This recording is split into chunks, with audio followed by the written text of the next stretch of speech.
Hey everybody, Hunter Williams here with SEER Off-Road. This is going to be the video chat episode 5. We're going to be talking about some upcoming stuff for our final round of the 2020 season, which is the Cliffhanger at TTC. Really looking forward to this event. It's just a couple of days away and it's going to be a lot of fun. Special guest is returning, and that is Timo Stark. What's going on, Timo? Hey Hunter, how you doing today? Good. How are you, man? I'm good. I'm excited for Saturday. Me too, man. I can't wait. It's going to be a blast. Let's jump into a few of the race details. We got a 10 o'clock Central Time start, and they're going to keep pretty tight to that. Derek's a pretty stickler on his start time, and that's going to give you guys that are wearing a watch or whatever a good key time on when the race is over. It's going to be a hare scramble style event. The course length is probably working out to be about 10 miles. That's going to be a pretty hard 10 miles. This time limit thing has kind of been up in the air a little bit.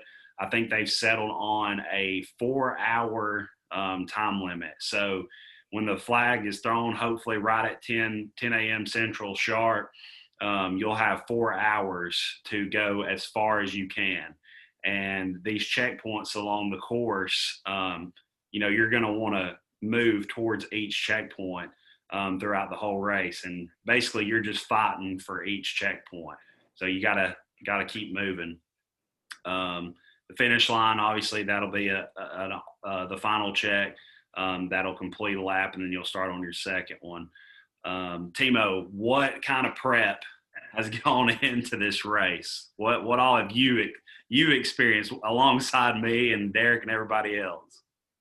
It's pretty much been nonstop. I mean, for what we say 5-6 weeks, something like that. I mean, it was basically the weekend after hail. It was gangbusters till today and tomorrow and Friday. So it's the course itself, I think, is the challenging sections are going to be very challenging, much more than I think anything we've seen in SEER so far, and I think it's going to show the amount of work we've put into these things.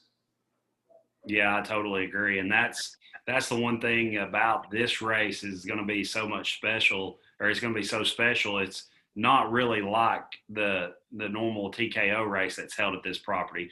They have a great race, amazing turnout. I mean, it's the mecca of hard enduro, most people would call it, in North America. And, we're super grateful to be able to come in there and flip it upside down and do something totally new. So, yeah. So if you had to guess, I was thinking about this today, how percentage-wise, how much new trail do you think is going to be in the Cliffhanger compared to TKO? Pretty much all of it, besides obviously the special sections that have been used in the TKO. There's very minimal of that Saturday roadbed stuff. Percentage-wise, I'd say 85% of it's brand new. That's exactly what I was thinking. I was thinking at least 85%. And that 85% is no joke. I agree. I agree. Yeah, that was one of the key things is all that fresh single track. Some of the single track is not, just nasty, gnarly single track the whole way around, but it is tight and twisty. And then on the second half, when you do hit the single track, it gets gnarly. That's where Derek Bratcher steps in, and he's the expert on the hard, gnarly single track, and he's got everybody something. That's right. Yeah, the gold and silver guys, they're going to have their hands full, 110%.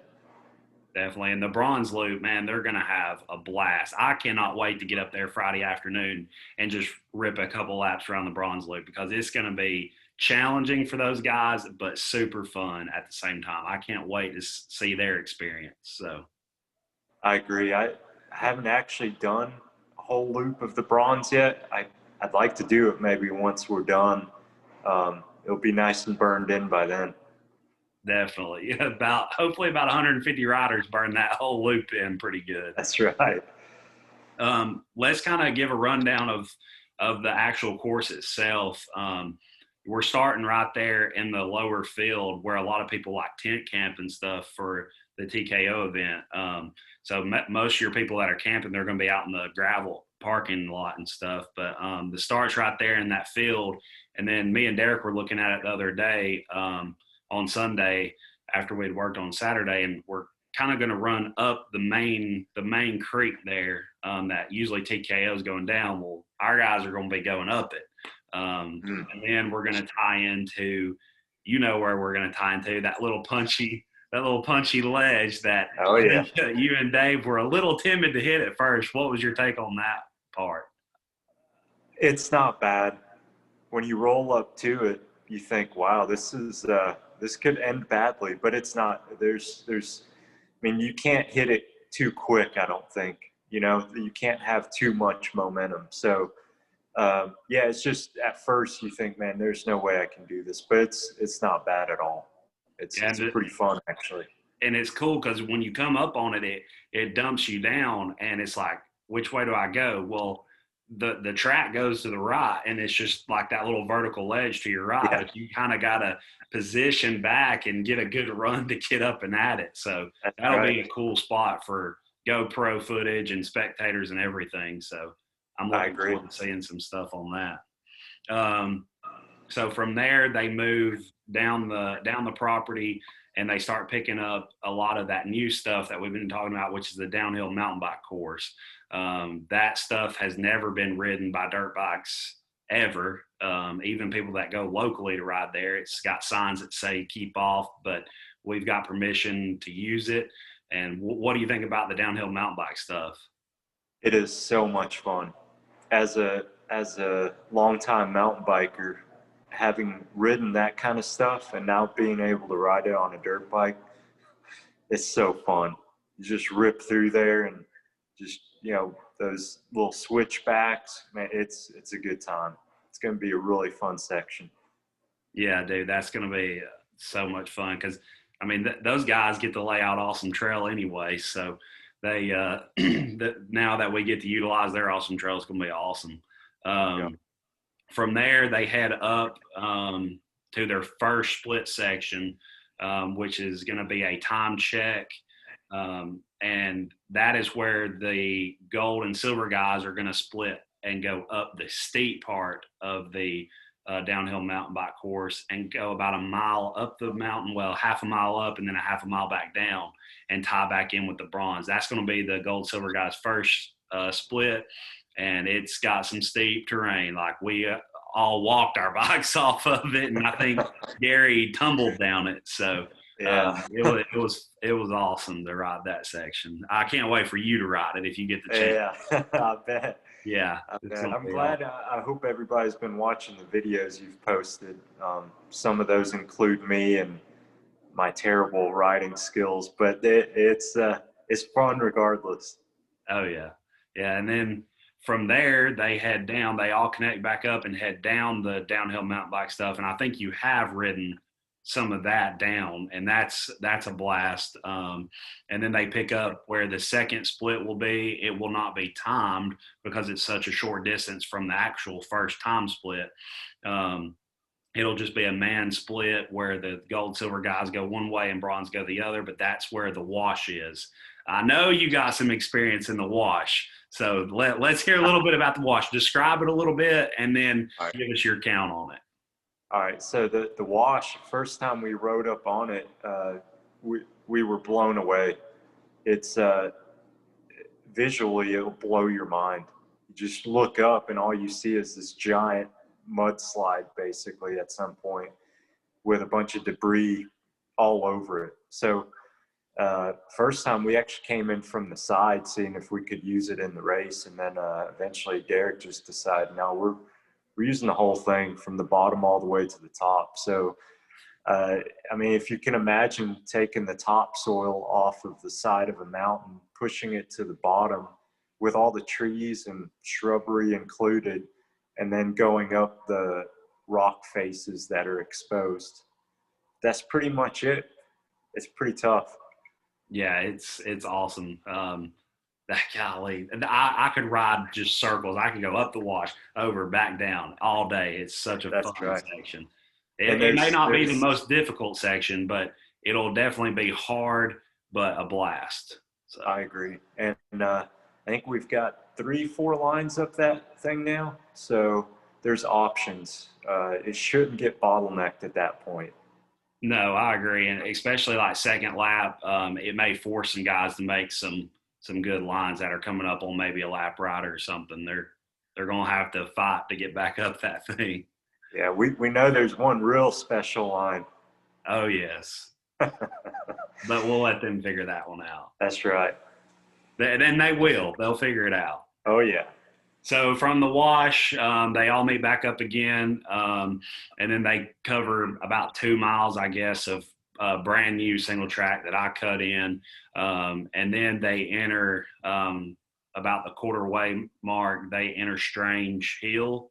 That is a hill climb that has never been in the TKO where we're going. It's been to the left or whatever, the left side of Strange Hill, but the gold silver guys, they're starting from the gravel road and going all the way up to the top just about and exiting to the right. Bronze guys, you get a little bit of a rocky road hill climb up to the left. But I know you've hit Strange Hill. What did you think about Strange Hill? I didn't make it up, so I had to come in from the side and side hill it Okay. over to that new section. But that new section you put in, it is good. It does. I've never seen anything like that in the Southeast on a dirt bike. It's just so tight and just the riding surface is so different. You know, you go from the leaves to the dirt to rock. It's all right there in 35, 40 feet. I agree. Yeah, and it gets pretty switchbacky. And then the exit. You went up to see the exit, right? Out of it? I did. Yeah, Yeah. it's gonna be good. Yeah, the exit's my favorite part. That's a cool section. So yeah, from the wash, they head down, and then I put in some new stuff. There's a little bit of a roadbed hill climb that kind of goes up. Some good stuff. It's kind of loose rock, so it'll trip a few guys up. And then they cross the deep creek, and then they head towards TTC calls it the expert loop. It's been in all the Sunday TKO stuff. It's just I call it the rock trail because there's no dirt. It's just rock beating you to death the whole way up the mountain.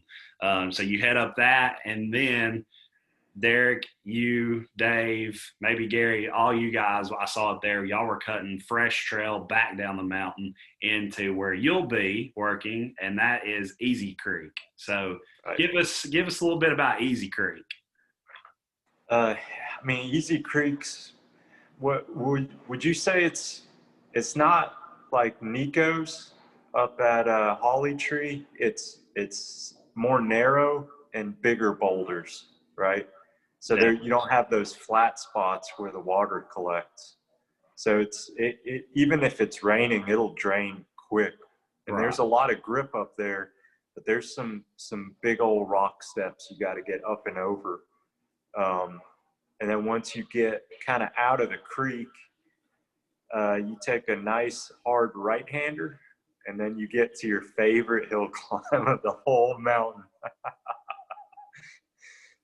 which is basically like I don't know what gradient is that, 30, 40%, and it's just straight shot. It's just dirt and rock, and it's a straight shot up to the next single track. Yeah, that hill climb, it just tripped me up the whole way up. I could not get traction to get up that thing, and it was bone dry. I'm like, how did I not get up this? But yeah. It's got to be 30%. Maybe not. I'm not good at judging that, but I almost want to take like a protractor or whatever out there and measure the grade. Yeah. I agree. Super steep. It is.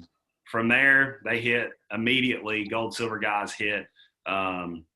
Friends with Benefits, and then they're going to be fighting. I know on the second lap, first lap, the top 10 guys may not have a problem getting up Friends with Benefits, but on the second lap, there's going to be a lot of people there for those top 10 guys. Agreed. Yeah. And Yep. what's your take on Friends with Benefits? Uh, it's impressive. Visually, it's super impressive just because of that giant. I, I mean, it's like a two-story house of a boulder that's just sitting in the middle of this, 30% gradient hill, and you kind of back up to it, and you got to hit this hill climb with like it's not a 90-degree turn. What is it, like maybe 70 degrees, something like that up, and then it kicks hard, and then you go 90 off of that onto some side hilling. Uh, that it's a Derek special. I'm not sure if I've ever seen anything like it before.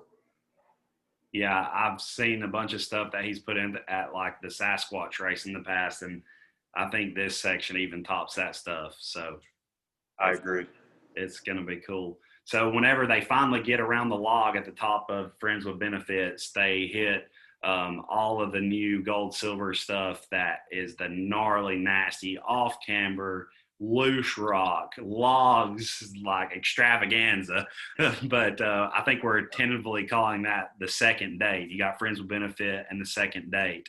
But that trail, it's going to take them a minute to get through that. But they also have like the coolest views riding that trail against the bluff and everything. That trail Yeah. was a blast. Yeah, I don't think you can't get anything like that at TTC anywhere else. I mean, that's the only spot you can get up close to a cliff like that. I agree. I agree. That's such a cool section. From there, they head back down the mountain, link back up with the bronze. The bronze are going to get Derek's going to lay them out some new stuff along the way on that still, and then they'll link back up and head down that super fun single track. Man, it goes all the way down the mountain, straight shot, makes like two turns. And it's like riding a snowboard down, isn't it? It was it. That was maybe the most fun I had the entire day, and that cinder rock at the bottom, that was awesome. Yeah, that was a cool rock. They hit the creek. They're kind of at the big creek that the TKO always puts in. Cross the creek and head right up to the clay hill. We were going to put the pro hill in, but Derek was worried about it a little bit, so we kind of scratched that, or Derek scratched that. And then they're going to be. I called it the halfway point. It may not be on the mileage, but they're going to kind of come right back near the finish, which is going to all be together. The track's going to run right back by the finish for the spectators. Then they ride up some new single track that Gary Barr's put in. We're on his half of the course at this point, or his third of the course at this point, and he's got some good stuff laid out. And then we get to go. I don't know that they ever do it in like the Saturday TKO event, but we're going down. I call it the Chunky Rock Hill, right next to Uphill Swamp. Have you Yeah. been down that yet? I think we went, didn't we go up it maybe the first weekend we were up there scouting? I think we rode up it just a little bit. Maybe. Yeah. It's pretty gnarly. It's the big Oh, yeah. rocks and they're all moving and everything. But you come down that 180 and then go right back up Uphill Swamp. And right now, when we rode Uphill Swamp the other day, it was bone dry, no problem, no problem with traction. But if it rains tomorrow, like it says it's going to, and potentially Friday and Saturday, it's gonna be nasty. And I think most everybody coming into this race knows Uphill Swamp can be nasty if it's wet. Yeah. Yeah. Yeah. I mean, that's a given. Yeah, I think people have rode it in the bone dry and TKO past, and to me, it seems like even if it's bone dry at the TKO event, after you get 100 bikes going up that thing, moisture comes from somewhere. Whether it's been stuck under a rock for 3 months and then it comes out, it's going to get slick regardless. But Yeah. from there, Gary's thinking about having a split and sending bronze around to the left up the gravel road or the Saturday loop, and gold and silver may be hitting something I don't know that you've seen yet. It's a pretty gnarly hill. All the guys know what I'm talking about if they know where Uphill Swamp is. But then they go to what we call House Rock, which is another massive rock. There will be a time split there. Actually, sorry, there's not a time split there. There's a time split at the bottom or at the top of Uphill Swamp. That's where the time split is. Then they go to House Rock, and there is an untimed split. And gold and silver guys go up to the cave. A lot of people have seen the picture of Gary Barr working his way up to the cave with the big waterfall. Super cool spot for the gold and silver guys. And then they'll ride around and link back up with the bronze riders. And from there, they get awesome single track back down the mountain, back around to the Kendall Waterfall. And Gary's got to get in there and kind of fix some stuff on this Kendall Waterfall to get the portion of the course laid out for that. And then they head towards Enduro Cross, and they're back. So yeah, they may have to run the creek again to get back up to the finish line, through the start and back up the creek again and then to the finish line. But that's a lap at TTC, and it's going to be a grueling one. I agree. I mean, all the top guys they'll make countless laps, but I think you should feel lucky if you finish the whole gold and silver lap. Yeah, I totally agree. Those gold and silver guys, they can pat themselves on the back if they make it around to the finish line in a timely manner. I mean, correct. That's that whole thing with the checkpoints. Gary and Derek want to have those multiple checkpoints. So if you aren't sure if you're going to make it, at least work for that next checkpoint so you'll get scored. And if you make it to that checkpoint and the guy behind you doesn't, well, there you go. You got him covered. Maybe you were behind him between those checkpoints, and say he don't make it, but you do in the time limit, you beat him. So Yep. Just little bites, not one big bite. That's right. You got 4 hours. I mean, that's I don't know of another race that's run for 4 hours. Yeah. I don't know. I don't know another enduro that said, hey, we're giving you 4 hours to go as far as you can. Maybe there is one. I'm just missing it, but I don't know of one. Yeah, not in the U.S. I don't. Yeah, nothing comes to mind. Right. So after that, I don't know what time they'll get to it. They're going to have to tally up the results for this race and get all the points and everything tallied up for those that have not secured their championship yet. But yeah, everybody's going to get together up at the Green Pavilion. There's going to be a food truck there. Come over, buy a plate of food, hang out. We'll be giving away awards, hanging out, and telling war stories, because there's going to be a lot of them come out of this race and past races too. So that's right. The whole series. It'll be great. Yeah, it'll be a great time. There'll be a lot of hanging out, hopefully for a few hours or so. So really looking forward to that. Yeah.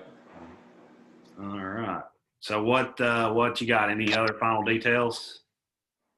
No, I think that's pretty much it.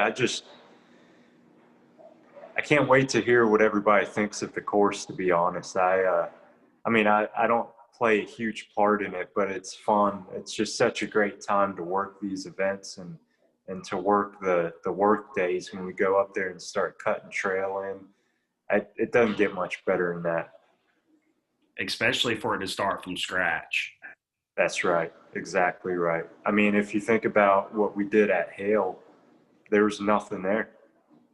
Absolutely nothing. And like what you said, what we agreed on, 90% of what's going on at TTC for the Cliffhanger, all brand new. And we put every bit of that in there. Yeah, it was all new. I mean, and that's what we're trying to give guys. We don't want to run the same thing every time, because you go to a hair scramble series and it's like, oh wait, I know where we're going. We're about to turn left right here. If you run the series normal or whatever, so we don't want that. We don't want these guys to know where they're going. And they're going to get it this weekend, I think. Yeah, they're going to be turned around. Even the guys that are local there, they're going to be turned around. So I agree. It's going to be good. Yeah. Well, if that kind of wraps it up, what about a tow rope? You think guys should bring a tow rope? If it rains, should they have a rope in their pack? I think they should have a rope regardless, rain or shine, because some of that side hill stuff, if you drop your rear end off that, there's no traction on the downhill side.